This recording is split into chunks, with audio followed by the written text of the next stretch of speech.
અને તું ડાયરેક્ટ પૈસા ઉપર આવી ગઈ. તને ખબર છે હું બોલતી હોય કઈ વાહે કઈ મનમાં ન હોય તો હું લે ઓલું કરશો. મેં તને પૈસાનું કાંઈ કીધું? એમ હું લે કીધું કે 15 દી ઘરે રહેશે 15 દી ઘરે હું માંગી તે કીધું તારે ને. છોકરો છે ને ગાંડી મહેનત કરતો હોય ને એને પૈસા હાટું અને એને તમે રોંગ રીતે કહો ને તો ગમે ને ખોટું લાગે. બધા મિત્રોને પહેલા તો વારર માં તો કેમ છો મોજમાં હોય તો મોજમાં આવી છે કારણ કે આપણો વ્લોગ સ્ટાર્ટ થઈ ગયો છે.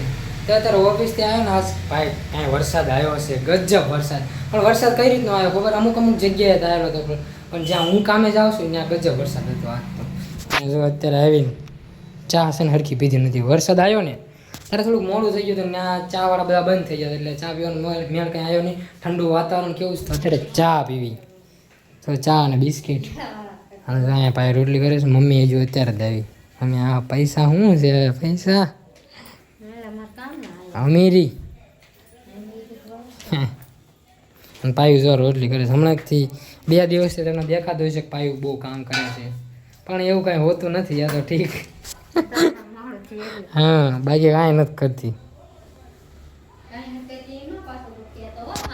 મમ્મી એક રોટલી બનાવી દઈશ તો એની સાથે થઈ ગઈ. ખાલી એક રોટલી બનાવી દીધી એટલે મમ્મી ચા મૂકો કે પેલા શાક? હા બે યાર મને ઇગ્નોર જ મારતા હોય યાર બ્લોગ સ્ટાર્ટ કરું ને ત્યારે યાર. તો હું અહીંયા કહું છું એનો જવાબ તે ન દીધો. શેનું શાક બનાવું તું? ગાંઠિયા? તું કે એનું સવારમાં કેવો ડખો થઈ એમાં સવારે એવું ગુવારનું શાક હતું યાર સવારમાં થોડુંક બોલાઈ ગયું. મેં કીધું હું કામ કરું છું એ પ્રમાણે પંજાબી શાક ડેલી બનવું પડે. લેતો હોય ને 15 ખાવ એમને કઈ ભાવતું ને મને પાયું ના ખાય હું ના ખાવ જરી ખાતું આખું શાક બગડી જાય બગડત ના કોઈ નથી ખાતું મારી સિવાય પંજાબી ભાઈ કોઈ નથી ખાતું હું એક જ ખાઉં. ભાવે પણ જરી ભાવે જ્યારે હોય તો આ કાય નથી ભાવતું એમ છે. તો કાયમ કોણ લાવે પંજાબી? અઠવાડિયે ખાઈ નહીં 15 દિવસે અઠવાડિયે કરે ખાવાનું હોય હવે. મેં આમાં હું વેપર છે ઓલી આમાં જ્યાં જ્યાંનો ડબ્બો હોય. હા મમ્મી મમ્મી આના ડબ્બામાં આટલી બધી વેફર ન નખાય મારા ડબ્બામાં નાખી દે. આ વેફર છે ને આપણે આ મલાતાજની સાથે ગયા હતા ને ગણપતપુરાથી લીધી હતી. આ વેફર બહુ મસ્ત આવે.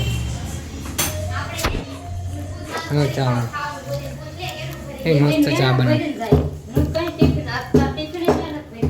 તો કોઈ ભર્યું મીકા રોટલી નાખી સાબ નહીં ભૂલી ન જાય ને રોટલી બધી અહીં પડી છે હજે પડી છે આમાં હું સાવ હાલો ચાની ચુસ્કી મારી દેવી. તો અત્યારે હું વ્લોગ એડિટ કરું છું ને ભાઈ છે ને થોડીક વધારે મગજમારી કરે છે આજ. મારી યારે પૈસાનો હિસાબ કરે બોલો તમે તારે સમજાવી દેવાનું. બણી રોજ અહીંયા મૂકીને જાય મને નળે એમાં રોટલા વણવાના વાત બરણીની નથી અહીંયા વાત પૈસાની છે. તારે મારી યારે બરાબરી શું કરવાની છે? તારે મારી હું બરાબરી કરવાની મારે યારે મેં તને પૈસાનું કાંઈ કીધું? એમ હું લે કીધું કે 15 દી ઘરે રહેશે 15 દી ઘરે હું માંગી તે કીધું તારે ને એમને કહેવાનું જ નહીં મને બરોબર. પણ મમ્મી ઈ મને કહે તું મહિના આટલા પૈસા નથી લઈને આવતો એમ. આ બીજા હળદુ અહીંયા કોઈને બિહાર દુબાણ નાખ્યું લાગે મસ્તીની વાત નથી. આને મમ્મી બોલવામાં ભાન નથી રહેતી પાકું જ છે. હું તને તો સાચું બોલવામાં ભાન ન રહેતી હોય ને તો ચૂપ થઈ જવાય વધારે ન બોલાય. તારે સાચું સાચું નથી ગમતું કોઈ તને ઈ નથી એમ નકરી કીધા કર પણ એમ બોલવામાં ભાન ન રહે એટલે મારે આજ તો મેં જોયું બોલ મને પૈસાનું કીધું ઈ. સાચું કેવી કોઈને ગમતું જ નથી ઈ જ વાત છે. ચૂપ રહેવી તો તમને ઓકે લાગે નકર ન લાગે. આ બે આહુડા પાડી ઈ ગમે તમને બોલવું ઈ હું હવે રોશે તૈયારી છે તમને એમ લાગે કે દર વખતે પાયો બ્લોગમાં રોતી હોય આ કારણ રોતી હોય એને બોલવાનું ભાન જ નથી રહેતી ક્યારે હું બોલવું નહીં. ઈ તો બધાને ખબર જ છે સાચું કોઈને ગમતું જ નહીં એટલે પછી તમે સાચું હું ત્યાં કીધું સાચું કીધું વાત એમ નહીં. અત્યાર સુધી હીરામ મંદિર નહોતી કામ થતું હતું હવે હીરામ મંદિર છે કામ નથી થતું તેમાં હું ખોટું છે? મને એમ કહેવાતું જ નતું 15 દિન હું લે કીધું હું લેવા કે તું માંગી રે મેં ક્યાં એવો ખર્ચો કરાયો ભાઈ કે હોસ્પિટલ જાવ ઓલું કરું 15 દિન એમ નહીં તને ખબર છે બીજી કઈ વાત નથી કહેવાતું જ નતા એમ કહેવાનું જ નહીં કેમ તે કીધું મને એમ તને ખબર છે કે મારો મસ્તી વાળો સ્વભાવ છે બરોબર તારે સિરિયસ ન લઈ લેવાય અને તું ડાયરેક્ટ પૈસા ઉપર આવી ગઈ. તને ખબર છે હું બોલતી હોય કઈ વાહે કઈ મનમાં ન હોય તો હું લે ઓલું કરશો પગારનું કહો તો ગમે એને ખોટું લાગે. કા તો મને લાગ્યું તે 15 દિન નું કીધું ને કે 15 દી માંદી હોય એટલે મને લાગ્યું લે હા વાંધો તમારું નહીં ખોટું અમને ના કાંઈ ના વાંધો નહીં કાંઈ વાંધો નહીં હું મારું કામ કરું આને ખોટી મગજમારી નથી બસ કે છે ફાસ થઈ જાય તું ને ઈ તમે ખુદ થઈ જાવ બેટા કાઈ નહીં હું તારી સાઈડ દર વખતે લઉં છું ને મમ્મીની સાઈડ નથી લેતો કઈ સાઈડ લીધી હમણાંથી બે દીધી કઈ સાઈડ લીધી ત્યાં રવિવારે એમ જવાનું તો ત્યારે તું બોલીને કાઈ એમ નતું નહીં. મેં તોય તારો સાથ દીધો તો કાઈ નહીં તો એમાં તું તે હું સાથ દીધો સાથ દીધો ને હું સાથ હું દીધો બોલ 1 વાગે સુધી જાય કે મને ઊંઘ નથી આવતી તો આવ્યો નતો તો હાફ નતો એટલે એ તને મેં કીધું મારી હાટું જાગી એમ તું ખાલી જસ્ટ કોઈ જાય એમ કીધું તું ને હું બહાર નીકળું એટલે ઘરે આવવાનું નક્કી ન હોય કેટલું ઓલું તોય તે તું પાછું હું કીધું તારી સાઈડ કયા સાઈડ માં લીધી ત્યાં કયા પક્ષમાં દર વખતે હું મમ્મીને જ કહું છું, પૂછ તમારે બેન લપ થાય ને તો હું મમ્મીને જ પહેલાં કહું તને ઓછું કહું કારણ કે તું તરત રોવા માંડો અને મમ્મી સમજી જાય એટલે આ એ કેવા હું માંગો છું મને મારું માઇન્ડ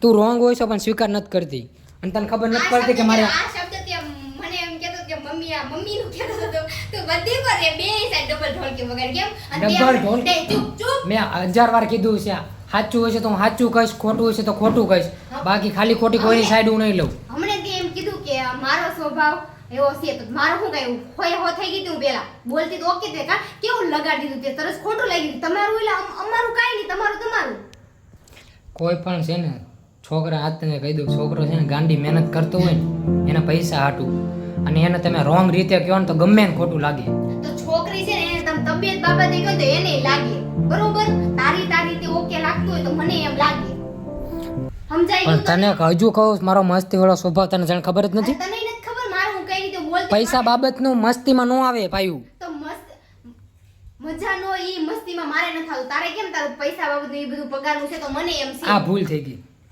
બાપ કર હું મારું કામ કરું વાત એમ નથી એ અમુક જગ્યાએ રોંગ હોય છે ને એને કહેવા જાય ને નથી ગમતું બાકી કાંઈ નથી એને કોઈ ન કહેવું પડે કાંઈ બોલતી એકલા એકલા જઈને મને સાઈડમાં હું કે ઓલી કરશે ખોટી હું હા હું જો એ મારું તારું કઈ નથી વાગ્યું મને આખું જાવ આજ મસ્તીના મૂડમાં હું જરાય નથી પાયું તું જે શબ્દ બોલીને યાદ રાખજે તું બોલો ને તું યાદ રાખજે મને કીધું ને મજાનું હું મારે તે થાય ને એટલું કરી લો તોય મને કીધું તે જાણ હું તો કાંઈ કરતો જ નથી હું કાંઈ નથી કરતો એમ જ તેને તો હા ને તો આમ નતું ઓલું કરો છો તો એ મેં કહી દીધું ભાઈ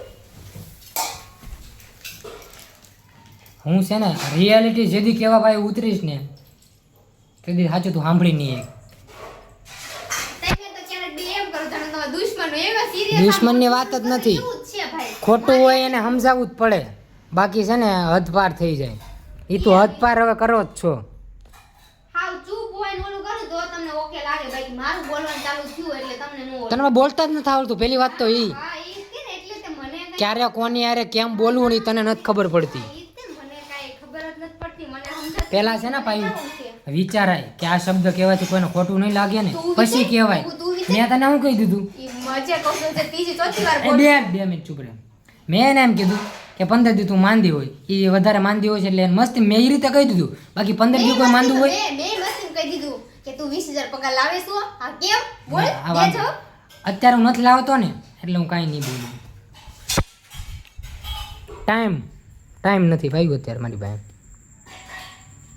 તમારો ટાઈમ નહીં તમારે મસ્તી કરો એનો ટાઈમ અત્યારે મારો નથી ટાઈમ વિરુદ્ધમાં હાલે સમજો ભાઈ તાર મમ્મી હળગે ન્યા જા બાકી હું 20,000 તને લાવીને દેખાડે જ. એને અત્યારે ટાઈમ મારો નથી